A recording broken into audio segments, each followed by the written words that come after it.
Лайк басқаннан неге аясыздар? Саусақтарыңыз 10 томда болса да. Ай, лайк бассаңыздар, көңіліме бір келді. Әлеуметтік желіге онлайн лекция сөйлемегеніме 5-ші күн. Біраз жұрт нағыз ата жүкеріктеріне хабарласып, біраз жұрт өзіме жеке хат жазып, себебін сұрайды. Анығында біз себебін Атажұрт қазақ тілінің радиосы YouTube каналының жазу жазатын жерінде, яғни комьюнити деген бөлігінде жазумен жазғанбыз, және Facebook пен Instagramда жазумен жазып жарияладық. Енді осы 5 күнде не жұмыс жасағанымызды сіздерге.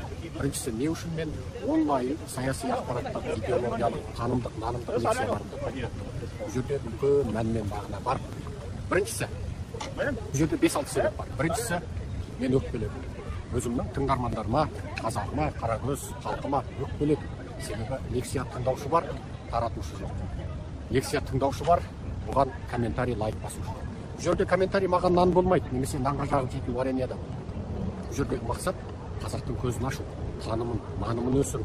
Қазақта саяси, сауатты, тарихи жадысы қалпына келген аш бойлы халыққа айналдыру біздің басты мақсатымыз. Өкінішке орай, соны өзгелерге жеткізу, өзге қазақты да ояту біздің лекциямызда тыңдаған 100 мыңдаған қазақтардың қапердегі. Әрине мен барлығына топырақ шашып бір шыбықпен айдағым келмейді, бірақ бұл халық өзімен осы ұлттың тағдыры, ұлттың барлық мәселесі қатысты екенін сезініп жетпейді екен.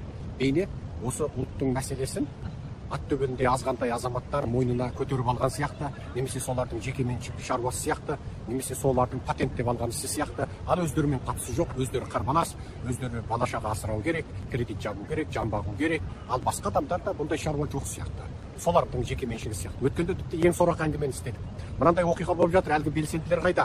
Жайшылықтан жоқтан өзгені көтеріп шулап жүреді, солар көтермей ме деген жазбаны көргенде күлерімізді де, жыларымызды да. Иә, біз сөйтіп қазағымызға жартасқа бардым, күнде айғай салдым, одан да шықты жаңғырық деген Абай атамның қалың кешті.